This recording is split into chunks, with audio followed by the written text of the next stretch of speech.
Ain't no elevator to the top. You got to take the stairs. The elevator don't go to the top, man.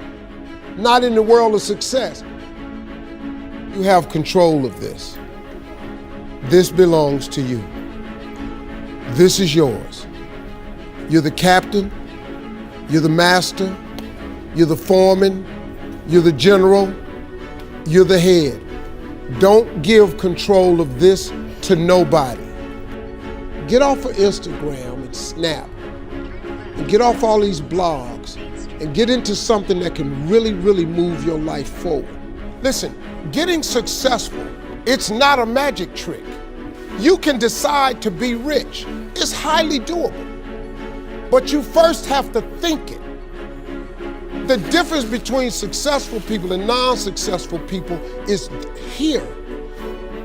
I'm no better than none of y'all. If you want to be successful, you have to change this. This has to change. Listen to me. It's not what makes it hard is your lack of belief that it can happen for you. The fact of it is, though, it's very doable. See, but you got to change, though. If you keep doing what you've been doing, you're gonna keep getting what you've been getting. So if you're at a place in your life and you ain't happy with it, you have to change some things. But you have to make a conscientious decision that you're going to change. And it's not dependent on anybody else. It don't matter what your mama think. It don't matter what your coworkers think. It don't matter what your siblings think. It don't matter what your children think. It don't matter. They have nothing to do with it. This decision is yours and yours alone. Let me tell you something. You get to decide if I'm gonna be rich, poor, mediocre, plentiful, happy, sad. You have a decision to make. It's really not important what the majority of people that are blogging are saying. As a matter of fact, bloggers are not relevant people, they're not shakers and movers, and they're not decision makers, and they're not power brokers. So when you spend so much time in the blog world, the Instagram world, the chat world, all of this, you're wasting valuable time. If I was young and I had what you have, and you're the brightest group of young people that have come along in a long time, man. Millennials are absolutely brilliant because you all have technology. I had no technology growing up, nothing. You couldn't download a book. You had to go to the library, go to the card catalog, pull it open, find the book, find the number, go get on the elevator, go to the row, find the number book, get the book, and hope somebody ain't told a page out that you want to read. That's what it used to be. When my mom and them finally got the money together to help us educate ourselves, they bought an encyclopedia set, Britannica, Funk and Wagner, and everything you wanted to know was in that encyclopedia, and that's all you could know. If you want to look up something about elephant, and they had 2 pages on elephants, that was what your knew about an elephant. Y'all got Google. You can Google anything. You all have stuff at your fingertips that can make you great. But if you could combine your technology with your parents and your grandparents' work ethic, your could be rich. You could be rich, man. But you cannot erase the work ethic part. There is no getting around. Ain't no elevator to the top. You got to take the stairs. The elevator don't go to the top, man. Not in the world of success. You got to take the stairs. Y'all got to start getting gritty, man. I hate it when I see young people wasting their time, wasting all this technology got, just bull. Just sitting around in this world that's been created for you that everything is instant. I was arguing with my son the other day. We're having a debate. I thought, man, I'm finally sitting with one of my sons having a healthy debate. I told him that from Cleveland to Nashville was about 500 40 miles, something like that. He Googles it while we're talking. He said, no, Dad, you're wrong. It's 526 miles. You. I said 540. It's amazing, man, how you rely on technology and it's a help to you. But young people, you gotta get gritty, man. You gotta develop some dog in you. You gotta understand that success, you can't Google success. Go Google it. You can't Google it, man. I got something else for you. Because I've lived so long and I've been exposed to so many things. I've seen stuff hopefully you'll never see. And I've seen some things I hope one day you do see. But go Google exposure. It ain't gonna take you nowhere. I've been around the world, man, because I've traveled it. But I traveled it because I've made myself uncomfortable. I have a life of convenience now. But in order to get the life of convenience, you gotta have a very uncomfortable life. You got to get comfortable being uncomfortable. Stop trying to do everything the short way. Stop trying to figure out the easy way, because the ain't gonna happen. I got news for you, man. It's not happening, young people. You got to get messed up sometime. You got to get dirty. You got to get your feelings hurt. You got to get disappointed. You got to get told no. You're going to ask somebody for some money. He going to tell you no. But at least then, when I see somebody trying and I tell them no, I try to at least give them something else. See, I'm not going to hand you a fish sandwich. I'll teach you how to fish. But I'm not giving you a fish sandwich. You can forget that. Once you get this, y'all, you can change everything. Do you understand? Negativity, you can protect yourself from negativity. And that's what stops most people, negative thoughts. You can coat your mind from negativity. It's a real simple exercise to do. I do it every morning before I walk out the door. So I walk out as a positive person. You know, I get tired sometimes. That's different from being negative, because I get mentally drained from my job at times. But to coat your mind from negativity, the way you can put a coating around your mind is with one simple thing: gratitude. Gratitude erases negativity. I'm gonna show you how this works. If you wake up in the morning and you start having negative thoughts, man, this ain't my day. I woke up on the wrong side of the bed. I'm tripping, I just don't feel myself. Every time you feel, in the middle of the day, if you feel yourself doing that, stop, just stop for a second. And start going over in your mind everything you have to be grateful for.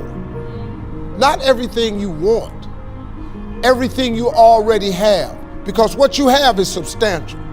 You just haven't gone over the list and taken inventory in a long time. But the fact that you can walk, that's a blessing. The fact that you woke up, that's another blessing. The fact that you can see, think, reason, that's another blessing. The fact that you can go somewhere and get yourself something to eat, that's another blessing. The fact that you can go and turn the key and call someplace home, that's another blessing. The ability to dream is a blessing. The fact that you have an opportunity to get it right is another blessing. And I'm just talking to you, I don't even know you. I could give you 50 things you ought to be grateful for right now. I don't even know you. Start coating your mind with gratitude. It'll change everything for you. Continue on Cross County Parkway for 2 miles. These people had one thing in common. You know, they knew they had it in themselves. They knew they could be something beyond where they were. They were willing to put their time, their energies to better themselves. What you really could do with more skills, it's just remarkable. So I would like to just tell you a couple of short stories, and we'll draw maybe a couple of lessons from them. I would like to tell you of 2 women that each sold a business to Berkshire Hathaway, to me actually, for many, many, many millions of dollars. Both of them started with $2,500. By a coincidence, it was the exact same amount. It was everything they had in the world. And one of them was a woman who landed in Seattle in 1917, couldn't speak a word of English, had a tag around her neck. The tag said, Fort Dodge, Iowa. The Red Cross got her to Fort Dodge, where she was reunited with her husband who had come to the country a couple of years earlier. And she lived in Fort Dodge for 2 years. And as she put it, she felt like a dummy. She couldn't pick up the language. She couldn't learn a word. And so she and her husband decided to move to Omaha. So they came to Omaha in 1919. And there she found a small colony of Russian Jews, so she started feeling more at home.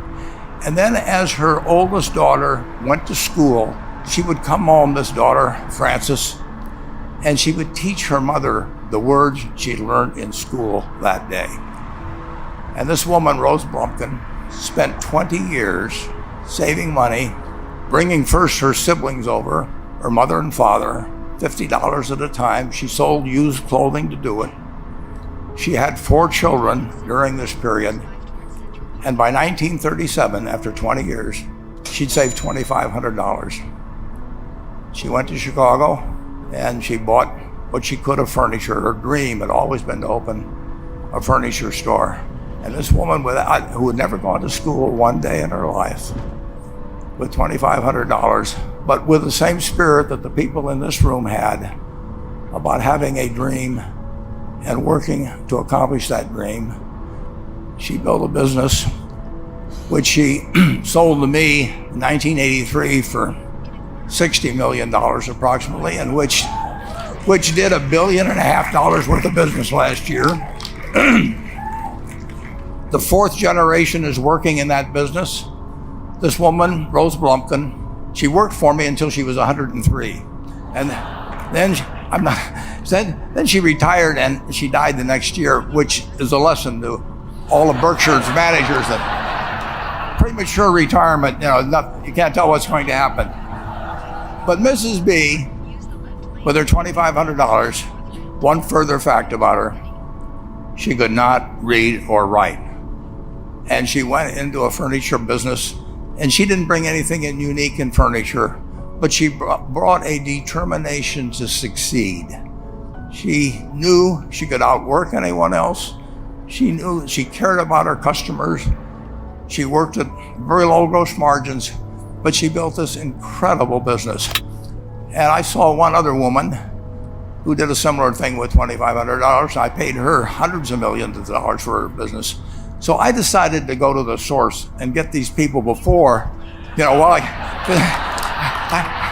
don't want you guys coming around to me asking me hundreds of millions of dollars. I'd like to join in with you much earlier. So I've followed this group, and today I'd like to tell you about one other small business person. This person, I went to buy his business from him, and he turned me down, which was very wise. But this was a fellow who was born about 8 years before I was. He was born in 1922. We'll call him Jack, lived in the Midwest. He was a pretty good athlete, didn't like school much. And I'm going to tell you one thing early in the story. Maybe you can figure out who the guy was. The company he built hires more college graduates each year than any other company in the United States. And this fellow, who was destined for this but did not know it, Jack, went to college for a year and then dropped out. He really wasn't that interested in school. And the year he dropped out was 1941. And when the United States became under attack, he went down to the Army Air Force recruiting station, volunteered, and they turned him down because he had hay fever. So he went over to the Navy and again volunteered, and they took him. They put him on an aircraft carrier. He flew small flight airplanes during World War II, got 2 distinguished flying crosses from the Navy, and then he came back to the Midwest. So now we've got a young guy. Probably by this time he would be 23 or 24 years old. And the interesting thing is, he got back to the Midwest, and he actually kind of went from one job to another for a short period of, or not such a short period of time. And he finally became a used car salesman, at a Cadillac dealership in St. Louis, Missouri. And at age 35, having moved up in the organization, the sales organization, he said to his boss, "Could I go into car leasing business with you?" The boss said, "Well, if you'll cut your salary in half and you'll come up with, I think it was $25,000, which he borrowed, we can become partners in a car leasing company." So my friend Jack started at age 35 in the car leasing business. And he had 7 cars. It was pretty slow. In fact, one of the things he did was whenever the phone rang, he let it ring 3 or 4 times so people would think that he was very busy answering other phones. And of course, it was the only call he was going to get all day. So his first venture was okay, but it wasn't really going to go anyplace. And there's a lesson in this for all of us. At age 40, he decided, with 17 vehicles, 17 cars, he was going to go into competition in the rent-a-car business. So now he's taking on Hertz and Avis and National and people like that who have hundreds and hundreds of thousands of cars. And he's got 17 cars, and his cars aren't any different than theirs. I mean, he's buying them from General Motors or Ford or Chrysler. And he can't get the airport locations. Those companies have them all sold up. But he was determined that he would basically offer the customer, can't offer him a different car, but he can offer them friendlier service than they've ever seen. And so he started a company. He named it after the battleship that he'd flown from in the Pacific, which was the USS Enterprise. And he died about a year and a half ago.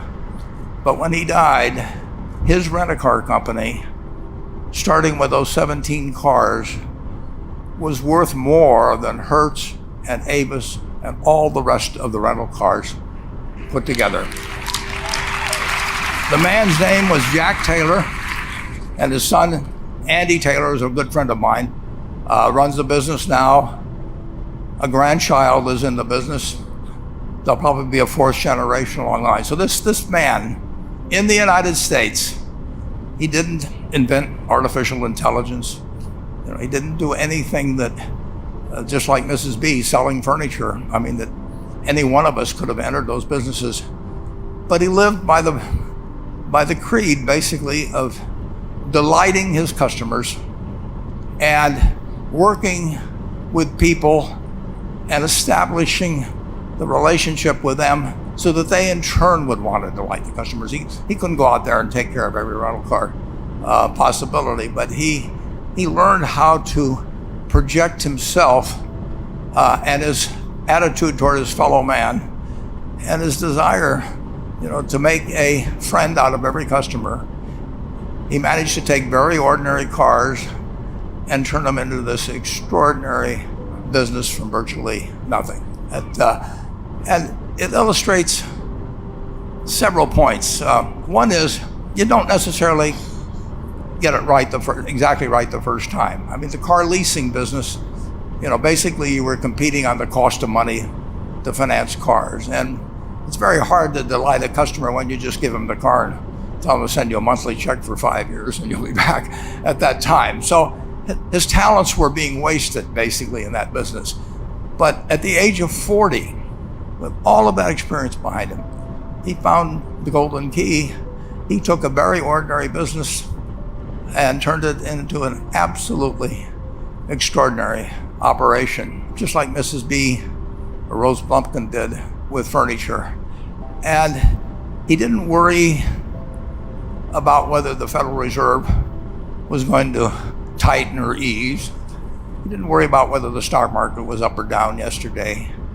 He didn't worry about the things he couldn't change, but he did focus on the one thing he could change, and that was the customer's experience. And I have seen the one that got away, Enterprise. I went down to Florida and tried to talk him into selling to Berkshire, and he was smart enough not to do it. Probably the value of the company has quadrupled since I made that visit. But he was smart enough to see he would find that business. Henry Ford, as you may know, failed twice before he started the Ford Motor Company in 1903. I mean, the test isn't whether you get the greatest business idea in the world the first time out. The test is whether you keep learning as you go along what your strengths are and what you can do for your customers, what you can bring especially to the party. And to do that, you need the education that I know you've received through 10,000 small businesses, but you need a genuine desire day in, day out to delight the customer. I've never seen a business, and I've seen a lot of businesses, but I've never seen one that delights the customer that doesn't succeed. I mean, what you want is that customer the next day when they think, do I want to rent a car or do I want to buy some furniture? What goes through their mind? You know, it's the place where they've had a great experience. I don't know what I paid for this tie. Actually, probably if somebody gave it to me, but for the purposes of the speech, I will say I have no idea. But or the shirt I'm wearing, or this. But I do know, I will remember how I was treated when I bought it. I mean, you long forget about the price, but you never forget whether you had a good experience or a poor experience with the purchase experience. And you'll have a hard time finding a person that's had a wonderful experience, a delighted experience in purchasing anything that isn't going to come back. And similarly, if the memory is of rudeness, indifference, whatever it may be, they're never going to come back. And as a small business owner, and as you grow, you have to not only be able to project that interest in people's well-being, in delighting them yourself, but you have to do it through other people. And you won't be able to do it through people who themselves do not feel they're being fairly treated, that their views aren't appropriately considered. So you really do have to learn to multiply yourself through other people. And I advise the young people to come to Omaha. We have a number of classes. The key is to, certainly in terms of your personal life, the most important decision you'll make is the spouse that most of you will likely have. And it's very important to surround yourself with people that are better than you are. You are going to move in the direction of the people you associate with. So you constantly, I've been enormously lucky in that respect. I mean, I've just had teachers and friends and a spouse that really was a better person than I was. And I had enough sense to learn from these people that life went better if you behaved better yourself. It took a while. So I advise you to seek out, as your partner in business, your partner in life, whatever it may be, look for the people that actually are examples to you rather than somebody that you think you need to straighten out yourself. And simple rules like that, delighting customers, working through other people, associating with people that will cause you to move in a better path than you might otherwise have, they will take you so far in life that it's hard to believe. I mean, they took Rose Blumpkin without being able to speak a word of English, couldn't read or write, and they took her to what is now a $1.5 billion business. And incidentally, there's been no money put in it since the $2,500. That's been the total capital paid into the Nebraska Furniture Mart. And I think if you looked at Enterprise, I don't know their books the same way, but my guess is that very little equity capital has been added to Enterprise over the years. The business built on itself. So I want to tell you, I admire this group enormously. When I met Dr. Mello's class on September 22nd, 8 years ago, I was thrilled. And I admire people that are doing what you have done. Working hard at your job at the same time, you took on an added, really, lot of hard work to further your skills 99% graduate. I mean, it's a mind-blowing statistic. And I'm looking at 2,200 people here who I admire. I'm cheering for you, and I can tell you the best is yet to come. Thank you.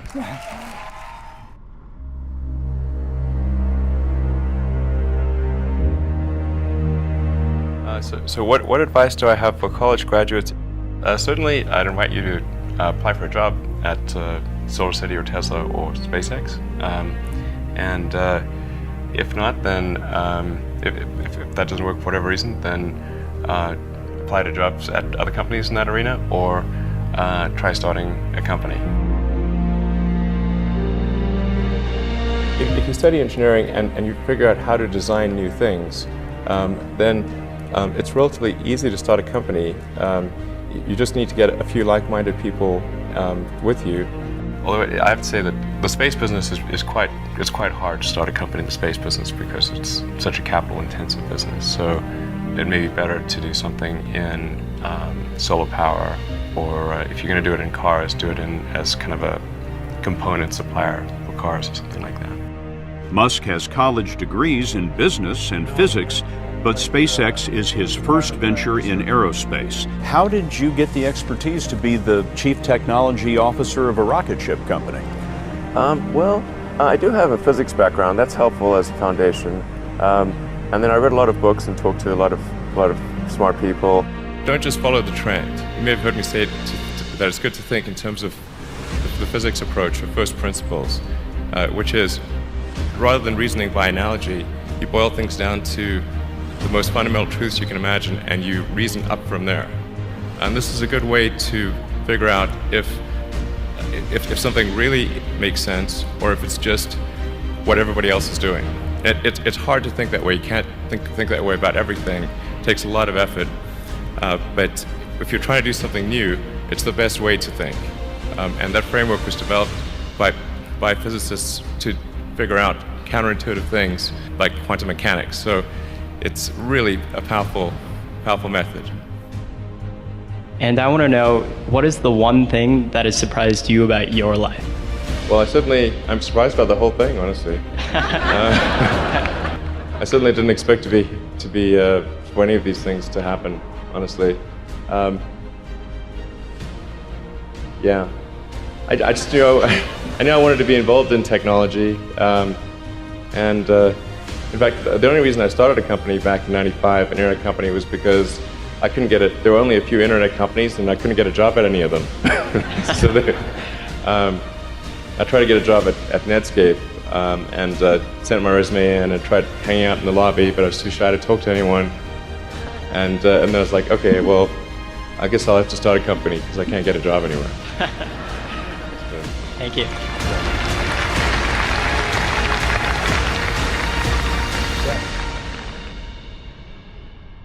I wouldn't say I'm fearless. In fact, I think I feel fear quite strongly.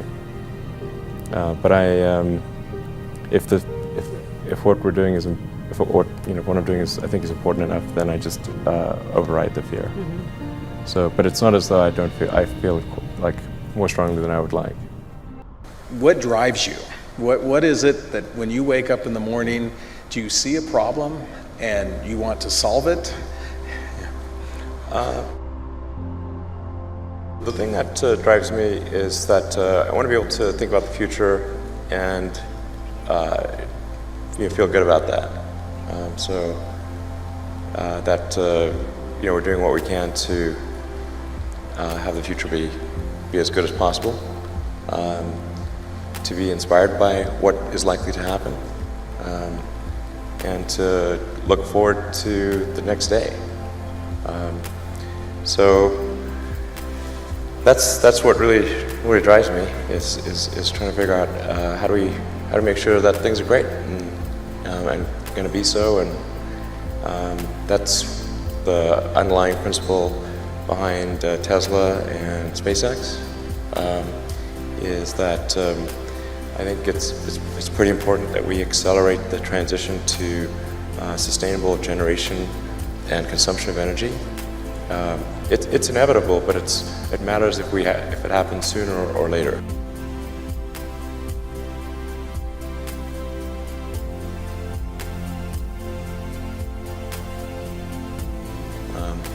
And then SpaceX is about helping make life multiplanetary and doing what we can to continue the dream of Apollo and ultimately make a contribution to life becoming multiplanetary. Well, let's talk a little more about that. I think everyone very interested in that when you say making life multiplanetary. Yeah, that's exciting. It is exciting. So what's your vision there? You know, I think, you know, particularly for Americans, you know, like you think about America is a nation of explorers. People came here from other parts of the world that, you know, chose to give up the known in favor of the unknown. So I think exploration, like I think the United States is a distillation of the human spirit of exploration, and so that's why it appeals to Americans so much. You know, you can see this when, say, there was a shuttle tragedy, and 7 people died, and that's terrible. But you know, a lot of people die all the time. But why do we care so much? Because it was the dream of exploration that was dying along with those people. That's why. I mean, I thought both Tesla and SpaceX would fail at the beginning. You saw it? Yeah, sure. Really? Of course. But nevertheless, you put all your money in that. I expected to lose it. Well, technically, what I thought was, well, I'll take half the money from PayPal, and if I lose half of it, that's okay. But then, of course, the companies encounter difficulties, and then have a choice of either let the company die, or put, you know, all the money into the companies. And so I really didn't want the companies to die, so I put all the money in the companies. Yeah. And then I had to borrow money from friends to pay living expenses. Yes. You know, it's just looking just for evidence of exceptional ability. And if there's a track record of exceptional achievement, then it's likely that that will continue into the future.